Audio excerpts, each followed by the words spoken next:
자, 비류에서 생사를 오가는 환자를 살리기 위해 국내 첫 달리는 중환자실을 만든 응급의학과 전문의 노영선 교수님이십니다. 아유, 안녕하세요. 반갑습니다. 안녕하세요. 소개 좀 해주시죠. 네, 안녕하세요. 저는 서울대병원 응급의학과의 노영선입니다. 서울 중증 환자 공공이송센터 센터장을 맡고 있습니다. 아, 그러시군요.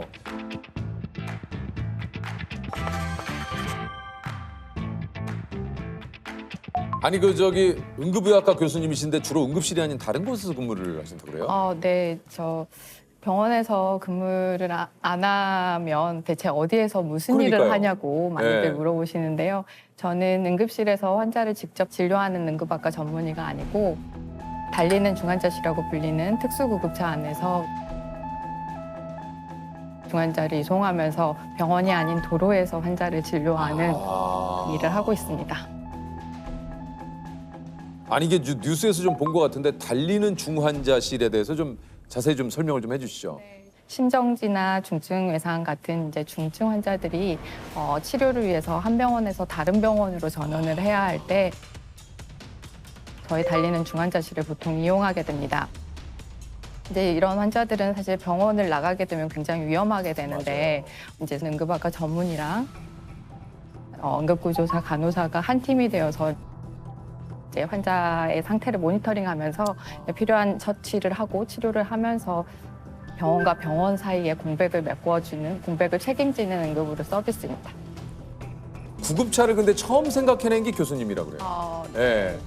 사실 이제 제가 전공이랑 전임이 하는 이 동안에 해외에 나가서 응급의료 체계에 대해서 공부할 기회가 많았었는데 이제 프랑스나 독일 같은 경우에는 119에 환자가 신고를 하면 중증 환자라고 판단이 되는 경우에는 의사가 직접 환자 곁으로 가서 진료를 하는 서비스를 제공을 하고 있습니다. 그런 것들을 공부하면서 우리나라에서도 이런 병원 밖에서도 환자들이 안전할 수 있는 시스템을 만들면 참 좋겠다고 생각을 해서 이런 서비스를 기획하게 되었습니다.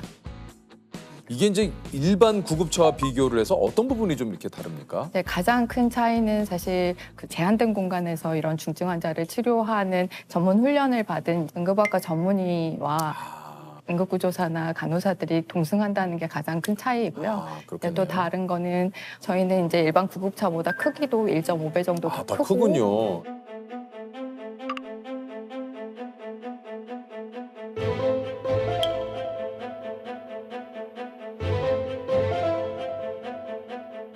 그다음에 중환자 치료 장비를 다 실어야 되기 때문에 그런 장비를 최대한 효율적으로 많이 실을 수 있게 저희가 특장을 디자인하는 과정부터 저희 의료진들이 직접 참여해서 제작을 하고 있습니다. 흉부압박을 해야 될 수 있기 때문에 흉부압박기 혈액 주입기고요. 수액이나 약물을 굉장히 정확하게 주입할 수 있도록 하는 인퓨전 펌프라고 하는 장비, 성인 환자를 모니터링할 수 있는 모니터링 장비, 제세동기가 같이 있습니다.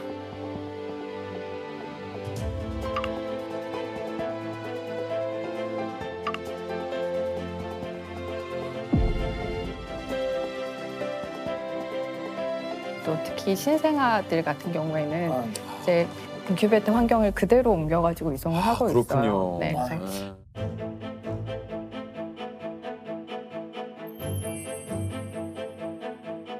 아이들이 너무 작으면 사실 이제 굉장히 작은 변화에도 민감하게 그렇죠. 반응을 하기 네, 때문에 네, 네. 저희가 굉장히 섬세하게 신경을 써서 이송을 하고 있습니다. 진짜.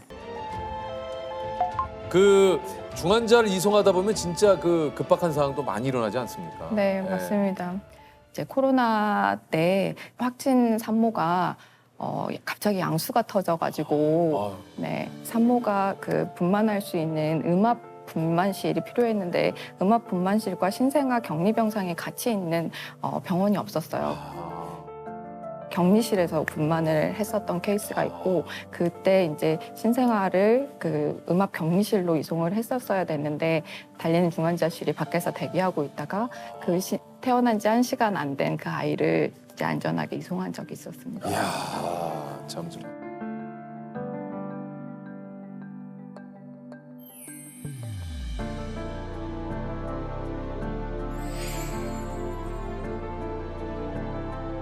중증 외상 환자들 같은 경우는 피가 나고 있기 때문에 시간 안에 이 환자들에게 혈관 조영술이나 다른 시술을 통해서 그 피나는 걸 멈추지 않으면 환자는 죽어요.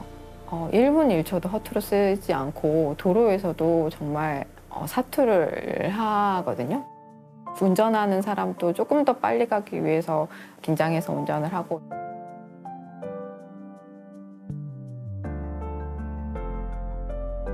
뒤에 있는 사람들도 수혈 이런 것들을 굉장히 민감하게 저희들이 조절하면서 이송을 합니다.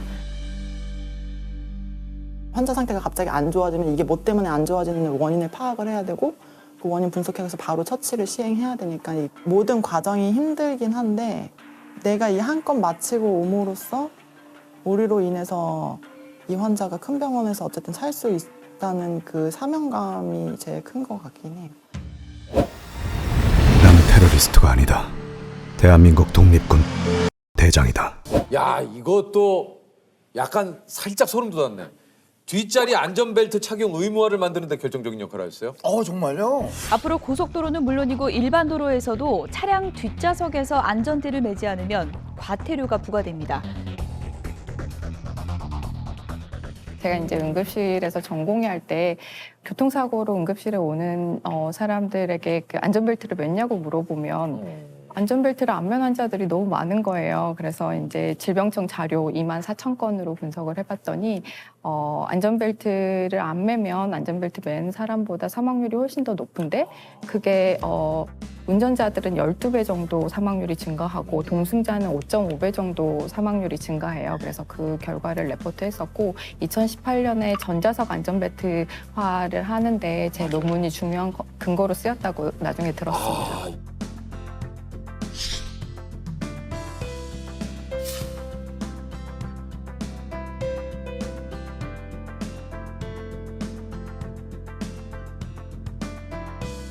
여기서 끝이 아니라 심폐소생술 교육도 이게 보급을 시켰다고 그래요? 네. 원래 박사 논문 주제이기도 했고 급성 심장 정지가 제 이제 관심 질환 중에 하나인데 이제 질병청 자료를 분석을 해봤더니 그 지역 사회의 주민들이 심폐소생술 교육을 10% 더 받으면 그 동네에서 발생한 심정지 환자가 1.4배 더 사는 거예요. 그 결과를 발표를 했었고 그게 이제 보건소에서 일반인 심폐소생술 교육을 활성화하는 데 굉장히 중요하게 쓰였다고 알고 있습니다.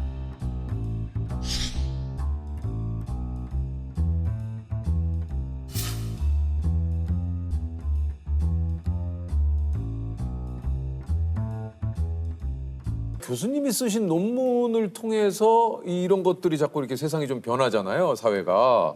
이거 좀 기분이 어떠십니까? 네, 밥값 했다고 생각합니다. 네, 저는 이제 저라는 사람을 키우기 위해서 이렇게 들였던 수많은 그 사회적인 노력과 그 투자들에 대해서 다시 사회에 환원할 수 있으면 참 좋겠다 이런 생각을 하고 있는데 네, 연구가 제가 할 수 있는 일 중에 하나라고 생각합니다. 교수님 취미가 논문 쓰는 겁니까? 이게 논문이 이렇게 취미는 아니고요. 제가 네. 좋아하는 일 중에 하나입니다. 예. 논문 쓰는 게요? 네. 논문이 쓰는 게 재밌어요? 네, 재밌습니다. 제가 이제 자료를 분석하는 것도 좋아하고, 네. 그다음에 이제 이런 그러니까 연구 같은 것들이 의료 시스템을 바꾸는 데에 근거로 사용하는 걸 보면 굉장히 뿌듯해서 엄청 예. 재미없는 인간으로 나오는 거 아니에요? 아니요. 재미없는 인간으로 나오진 않습니다. 네. 논문 쓰는 사람으로. 논문 쓰는 사람은 나오네. 일을 하면서 포기한 게 있다면 좀 뭐가 있을까요? 공부를 이제 재밌기도 하고 열심히 해야 되기도 해서 열심히 했었는데 지나고 보니까 훌쩍 나이가 들었더라고요. 그래서 이제 결혼을 못한 게 못했던 것 중에 하나입니다. 근데 교수님도 결혼할 생각이 있으세요? 네, 늘 있었습니다. 그러시군요. 그러면 그걸 한번 여쭤봐야겠다. 그러면 뭐 혹시 나의 좀 평소에 좀 이상형이라고 할까요? 네. 이런 분이었으면 뭐 저는 딱 하나인데 키 크고 잘생기신 분? 딱 하나. 근데 명확해서 좋네요. 명확해서 좋아요. 약간 마지막으로 또 혹시 앞으로 이런 게 좀 더 나아졌으면 좋겠다 혹시 하시는 거 있습니까? 네. 저는 이제 환자를 살리는 길이 한 가지 방법만 있다고 생각하지는 않습니다. 병원이 아닌 곳에서나 혹은 연구를 통해서 사람들을 건강하게 만드는 것도 굉장히 중요한 일이라고 생각을 합니다. 그래서 저와 같은 길을 가려는 후배들이 병원에서 환자를 직접 진료하지 않는 게 의사인가? 라는 질문이 들지 않도록 제가 더 열심히 노력해야겠다고 생각합니다. 누구에게나 보편적으로 이거는 잘 사는 사람이나 못 사는 사람이나 혹은 사회적인 지위와 상관없이 같은 서비스를 받아요. 저는 그게 가장 명확한 게 응급의료라고 생각해요. 그런 면에서 저는 응급의학이 좋았고 지불할 능력이 있거나 없거나 같은 서비스를 받을 수 있어야 된다고 생각을 해요. 그래서 공공의 영역에서 그런 부분까지 저희들이 다 커버를 할 수 있으면 좋겠다 이런 생각을 하고 있습니다. 모든 국민이 언제 어디서나 건강하고 안전하게 응급의료 서비스를 이용할 수 있는 환경을 만드는 게 제가 할 수 있는 가장 중요한 일이라고 해야 하는 가장 중요한 일이라고 생각합니다.